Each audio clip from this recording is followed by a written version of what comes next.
अवैध फेरी वालों से परेशान मीरा रोड के व्यापारी उतरे सड़कों पर। बीती रात अवैध फेरी वालों ने जमकर पीटा व्यापारी को। मीरा रोड के सेक्टर 1 में कल रात एक फेरी वाले ने एक दुकानदार की उस वक्त बेरहमी से पिटाई कर दी जब दुकानदार ने अपने दुकान के आगे फेरी वाले को गाड़ी पार्क करने से मना कर दिया। व्यापारी की पिटाई के बाद आज सुबह से सभी स्थानीय व्यापारियों ने दुकान बंद कर सड़क पर उतरकर आंदोलन शुरू किया है। फेरी वालों के आंदोलन के अतिक्रमण से सिर्फ व्यापारी ही नहीं, स्थानीय नागरिक भी परेशान हैं, जिसकी वजह से आंदोलन में स्थानीय नागरिक भी शामिल हो गए हैं। मीरा रोड के सेक्टर 1, 2, 3 और 4 में पिछले कई सालों से अवैध फेरी वालों का अतिक्रमण सड़क के दोनों किनारों पर मौजूद है। स्थानीय नागरिकों और व्यापारियों की माने तो अवैध फेरी वालों को स्थानीय पार्षदों और शहर के बड़े नेताओं का संरक्षण प्राप्त है, क्योंकि रेहड़ी पटरी वाले उन्हें रिश्वत देते हैं। इसलिए आज तक रेहड़ी पटरी वालों के खिलाफ कोई ठोस कार्रवाई नहीं की गई है। व्यापारी पर हुए हमले के बाद विधायक गीता जैन सहित शहर के कई बड़े नेताओं ने व्यापारियों के आंदोलन में शामिल होकर अवैध फेरी वालों के खिलाफ कार्रवाई करने की मांग प्रशासन से की है। फेरीवाल्याच्या दुकानदाराचा वाद चालू आहे, काय बोलतो? नाही, हे वाद चालू आहे हे शब्द चुकीचा आहे। काल रात्री काही फेरीवाल्यांनी मिळून एक दुकानवाल्यांना मारला। एकच गोष्ट, त्या दुकानवाल्यांनी रिक्वेस्ट केली की माझ्या दुकानच्या समोर तुम्ही बाईक पार्क करू नका, आणि फक्त तेवढ्या गोष्टीवर 50 माणसांनी जाऊन त्या दुकानदारांना मारला। एवढी दादागिरी जर फेरीवाल्याची होत असेल तर आम्ही ते सहन करून घेणार नाही। आज व्यापारी सगळे आंदोलनाला बसले होते, सगळे बंद पुकारला होता। आताच कमिशनर साहेब येऊन गेले आणि त्यांनी ग्वाही दिली आहे तर लगेचच ते कारवाई सुरू करताय, आणि हे आजपासून इथे मार्केट बसणार नाही, कारण हा नो फेरीवाला झोन आहे। ते सगळं आमचं झालेलं आहे स्टडी, आणि आताच 1-2 तासांनी इथे अतिक्रमणवाले येते आणि हे जे खाली गाड्या आहे, सोसायटीची जे जागा त्यांनी राखीव करून ठेवली आहे ते सगळं क्लिअर करणार आहे। आणि हे जर झालं नाही तर आम्ही परत इथे आंदोलनाला बसू। आज सण आहे, आता दशेरा आहे उद्या आणि बाकीचे दिवाळी सण येत आहे। मी सगळ्या व्यापाऱ्यांना रिक्वेस्ट केली आहे की आपण आपला बिझनेस खराब करू नये। आज आपण शांततेत दुकान उघडा, आपला व्यापार करा। फेरीवाले आज बसणार नाही त्याची ग्वाही मी घेते। जरी बसले तरी आम्ही परत इथे येऊन आंदोलन करणार, पण आज फेरीवाल्याला आजपासून आम्ही बसू देणार नाही। फेरीवाल्यावर कारवाई झाली आहे, त्यानंतर इथे फेरीवाले बसतात काय? नाही, इथले जे माजी नगरसेवक आहे, मला तर कोणीतरी सांगितलं त्यांची भागीदारी आहे इथे, मला माहित नाही खरं काय ते, पण असं जर होत असेल, त्या नगरसेवकांचा हप्ता जर बांधलेला असेल, जर अधिकाऱ्यांचा हप्ता जर बांधलेला असेल तर व्यापारी ते सहन करून घेणार नाही। त्यांच्या हप्त्यासाठी आमची जीवाला आम्ही जोखमीमध्ये टाकू शकत नाही। म्हणजे आम्ही आंदोलन जर संध्याकाळी परत मार्केट बसली तर आम्ही इथे चक्का जाम करू। क्या हुआ रोहित जी, कल क्या घटना घटी? कल ऐसे हुआ कि वो एक तो इलीगल यहाँ पे गुंडागर्दी उनका रेगुलर बढ़ते रहता है, और वो क्या ठेले पे एक ठेले पे 6-6, 7-7 लड़के लोग खड़े रहते हैं। अब यार के पास 2 व्हीलर तो नॉर्मल है, अच्छा वो कॉर्नर पे जाम कर ही देते हैं, साथ में आजू बाजू वाली दुकान के सामने पार्किंग पूरा तबाह कर देते हैं। तो अभी हमारा कस्टमर अंदर आए कैसे, तो उसके लिए हमने उसको पार्किंग बंद किया हुआ है वहाँ पे कि आप लोग पार्किंग यहाँ पे मत करो। तो इधर का लड़का एक जबरदस्ती आके वो पार्किंग करने गया, हमारे बाइक का कवर फाड़ दिया। उसको जैसे मेरे अंकल ने बोला ये भाई तेने कवर फाड़ दिया, तो वहाँ पे आ गया सीधा, धक्का मुक्की पे आ गया। जैसे ही इतना बात बना, क्योंकि इनके तो पीछे पूरा सर्कल खड़ा रहता है, वो 25 से 30 लड़के लोग साथ में पूरा दुकान के अंदर एंट्री करने का कोशिश किया, क्योंकि उनका हमेशा का खुलने सवार पर। हम मंडे के दिन भी यहाँ पे फेरी वाले को बैठने नहीं देते हमारे दुकान के सामने, और रेगुलर डेज पे भी किसी फेरी वाले को खड़ा नहीं करते, क्योंकि वो हमेशा का हैबिचुअल प्रॉब्लम है। वो एक बार बैठेगा तो बाद में कभी नहीं उठेगा, इट्स लाइक अ कैंसर। तो वो उन्होंने मारामारी किया कल आके, फिर हमने सारे व्यापारी के साथ में FIR दर्ज करवाया। व्यापारी लोगों ने और स्थानीय लोगों ने कई बार इनको उठाने के लिए आंदोलन भी किया और कार्रवाई भी, उसके बावजूद ये लोग किस तरह से बैठ जाते हैं यहाँ पर? यहाँ का प्रशासन की मिला पता मिलता है, क्योंकि अगर जैसे अभी थोड़ा सा कुछ प्रॉब्लम हुआ, कार्रवाई करेगी तो लोग कैसे बैठ सकते हैं। अगर व्यापारी ने थोड़ा सा प्रॉब्लम किया तो व्यापारी ने थोड़ा सा रजिस्टर करवाया तो इमीडिएटली उनको कॉल आ जाता है, तुम अपना सामान हटा दो, सारे दुकान वालों का बोर्ड तोड़ना चालू कर देंगे। मतलब गटर के अंदर है व्यापारी, क्योंकि गटर आपका पेमेंट ब्लॉक है ना, उसके अंदर भी अगर दुकान है तो क्या प्रॉब्लम आना चाहिए, किसी को प्रॉब्लम आना चाहिए, जबकि इनका गटर के बाहर है, फिर भी उसके बाद भी उनके कार्रवाई नहीं, 10 फुट तक कार्रवाई अपना जगह रोक के रख। 38 करोड़ की MD ड्रग्स के साथ 7 गिरफ्तार। मेखाड़ा की फैक्ट्री में रेड कर क्राइम ब्रांच एक यूनिट ने जब्त किया 18 kilo MD drugs. Mira Bhayandar Vasai Virar police आयुक्तालय की क्राइम ब्रांच 1 की यूनिट ने 18 अक्टूबर को भाईंदर पूर्व के विन्यासा रेजिडेंसी लॉज पर छापा मारकर 4 लोगों को 251 ग्राम MD ड्रग्स के साथ गिरफ्तार किया। आरोपियों ने पुलिस को पूछताछ में बताया कि उन्होंने जब्त की गई एमडी ड्रग्स तनवीर अहमद चौधरी के विषय में जानकारी मिली। पुलिस ने जब तनवीर को गिरफ्तार किया तो उसके पास से पुलिस को 102 ग्राम एमडी ड्रग और ड्रग्स बेचने के लिए इस्तेमाल होने वाली कार जब्त की। इन आरोपियों से मिले जानकारी के बाद पुलिस ने वसई से समीर पिंजार को गिरफ्तार किया, जो इस गोरख धंधे का मास्टरमाइंड है। पिंजार से पूछताछ के बाद पुलिस को ये जानकारी मिली। पिंजारा ने मेखाड़ा के फार्म हाउस में ड्रग्स बनाने का काम करता है, जिसके बाद क्राइम ब्रांच 1 की यूनिट ने मेखाड़ा के फार्म हाउस में छापेमारी कर वहां से 18 किलो 100 ग्राम एमडी ड्रग्स, 2 देशी बंदूक, 12 जिंदा कारतूस, 2 मैगजीन सहित ड्रग्स बनाने के इस्तेमाल होने वाले रसायन जब्त किया है। वर्ग के भंडोफोड़ आपने किया है, क्या है सर ये पूरा मामला?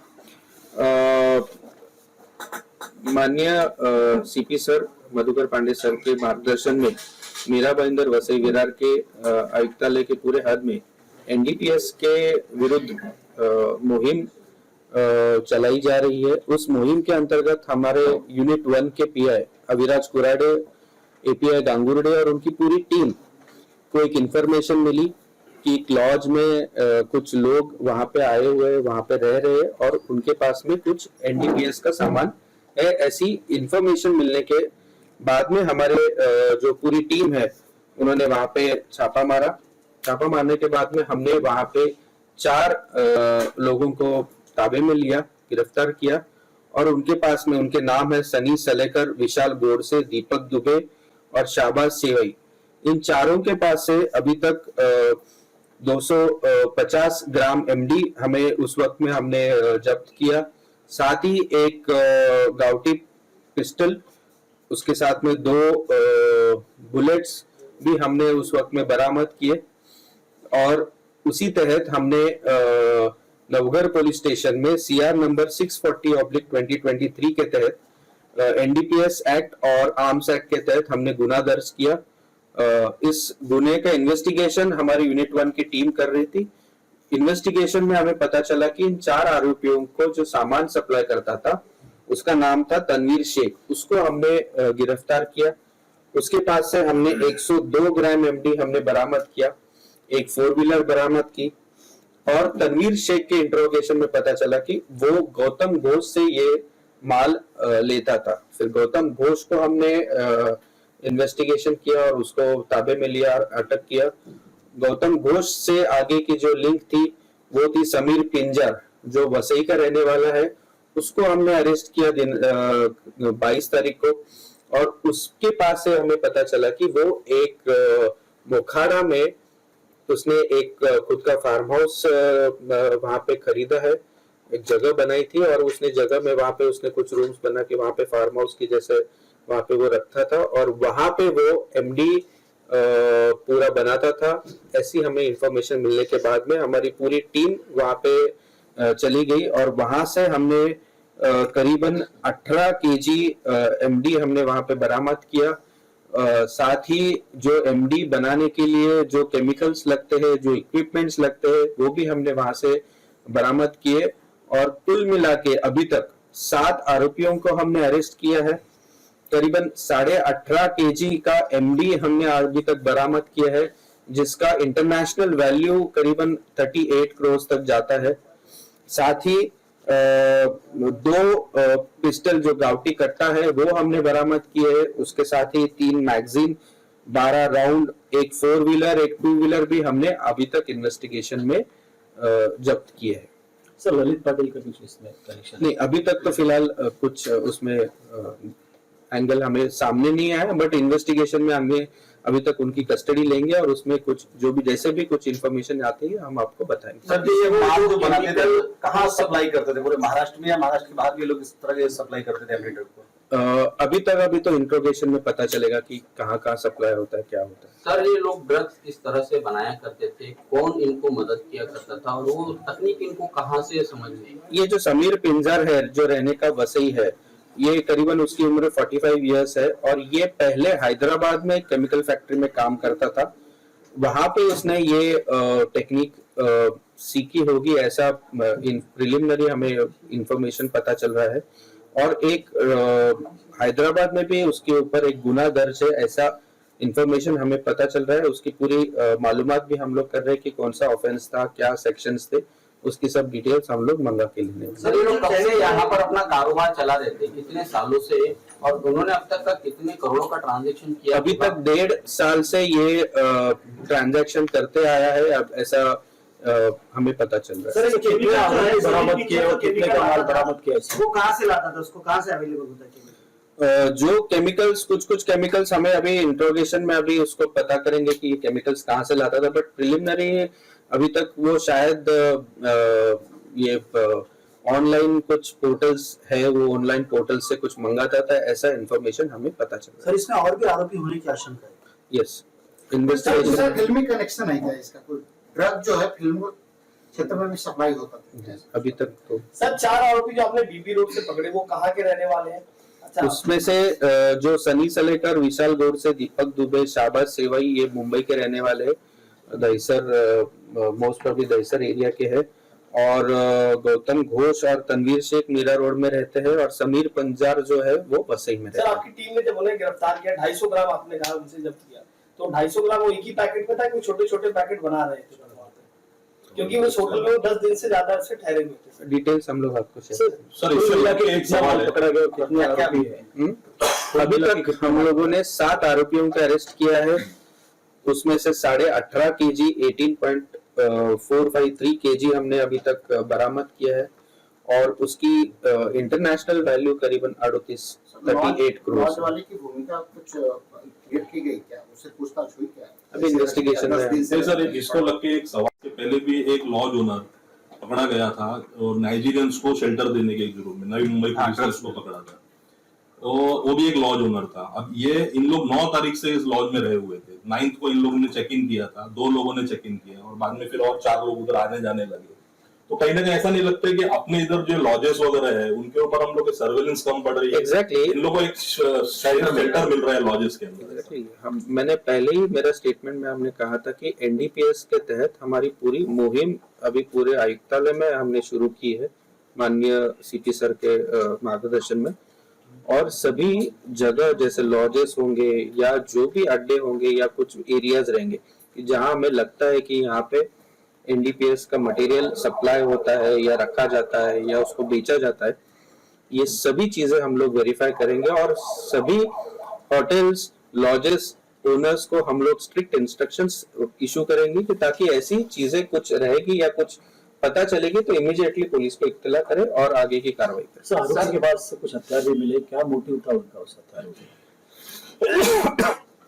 ये चारों आरोपी जो है सनी सलेकर, विशाल गोडसे, दीपक दुबे और शाहबाज सेवई, इनके ऊपर मुंबई में करीबन 18, 4, 9 और 3 ऐसे गुने दर्ज है। उसमें प्रॉपर्टी ऑफेंसेस भी है, बॉडी ऑफेंसेस भी है, तो ये इनके रिकॉर्ड पे के क्रिमिनल्स है, हैबिचुअल ऑफेंडर्स है। सर इनके पास में जो हथियार मिले हैं वो हथियार ये लोग कहाँ से लाते थे, कब से इस्तेमाल करते थे और कहीं पर उन्होंने उन हथियारों उनकी हमने पुलिस कस्टडी ली है, और पुलिस कस्टडी में हमें ये सब चीजों का हम लोग उसमें इसका इन्वेस्टिगेशन नहीं, हमें इंफॉर्मेशन मिली क्योंकि ये अपने मीरा रोड में रहने वाले नहीं है, ये यहाँ पे किस लिए आए थे, क्या करने आए थे, ये सब की छानबीन हुई। अभी इन लोगों को कोर्ट में पेश किया गया तो कितने दिन तक कस्टडी आप लोग मिल रहे? 27 तक हमको इनकी कस्टडी मिली। 7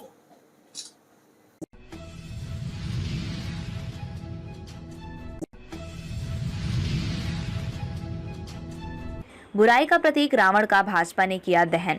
मुंबई में भारतीय जनता पार्टी के सांसद गोपाल शेट्टी के हाथों असत्य पर सत्य की जीत का प्रतीक 40 फीट ऊंचे रावण को कांदिवली सप्ताह मैदान में जलाया गया।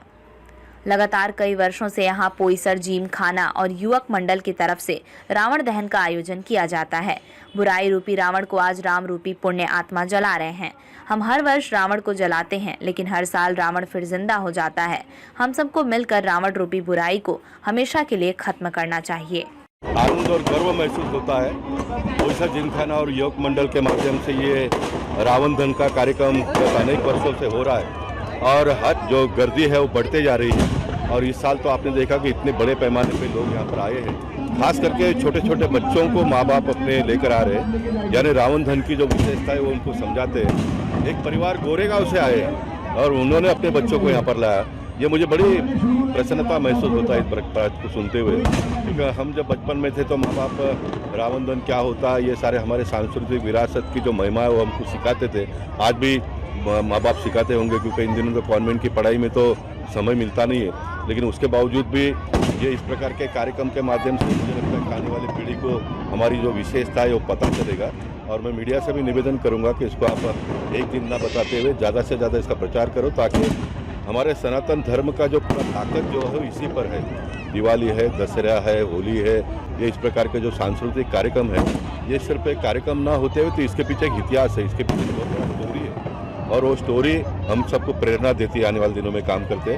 वो स्टोरी से प्रेरणा लेकर मोहन भागवत जी जैसे राष्ट्रीय स्वयंसेवक संघ के आज सरसंघचालक है, नरेंद्र मोदी जी आज देश के प्रधानमंत्री बने हैं, अमित शाह जी जो गृह मंत्री बने हैं, ये सारे लोग ये संस्कार और संस्कृति को अंगीकार करते हुए इतने बड़े पद तक पहुँचे हैं। भारत देश की सुरक्षा, भारत देश की रक्षा, भारत देश को और प्रगति पथ पर आने वाले दिनों में अगर ले जाना है हमको, हम ले जा रहे हैं, लेकिन और रफ्तार से ले जाना है, तो ये सारे संस्कृति का ज्ञान हमारे नई पीढ़ी के दिलो दिमाग तक पहुंचाने की आवश्यकता है, ऐसा मुझे लगता है। युवा मित्र मंडल के बाद बार मैं रावण जलाते हुए यही कहूँगा कि सबका साथ सबका विश्वास की जो मोदी जी बात करते हैं, हम सबका साथ और सबका विकास की बात करते हैं, तो देश के सारे लोगों को साथ में लेकर आगे चलने की बात करते हैं। लोकशाही है, चुनाव होता है, चुनाव में कुछ लोग ये पार्टी को वोट देते हैं, कुछ लोग वो पार्टी को वोट देते हैं, लेकिन जब सत्ता आ जाती है जिस भी पार्टी की, तो उस पार्टी ने भी सबको साथ में लेने का प्रयास करना चाहिए, और बाकी के सारे लोगों ने भी साथ में आकर 5 साल हम देश को और कैसे विकास की ओर आगे ले जा सकते हैं, ये हमको संघ परिवार ने बचपन से सिखाया है, और उसी के मार्गदर्शन पर हम काम करते हैं। आइए हम सब लोग मिलकर आज इस रावण दहन के कार्यक्रम के माध्यम से संकल्प करें, हम भारत देश, हम दुनिया को तो देश के नेता जोड़ेंगे, लेकिन एक मैं सांसद के नाते मैं चाहता हूं कि मैं मेरे उत्तर मुंबई के लोगों को एक साथ में जोड़ कर रखूँ, उनके सारे सुख दुख पर दौड़कर जाकर हमारे पार्टी के कार्यकर्ता काम करें, और उनका विश्वास जीतने का काम हम आने वाले दिनों में करेंगे। उन्होंने मोदी जी है तो देश सुरक्षित है। मोदी जी 10 साल का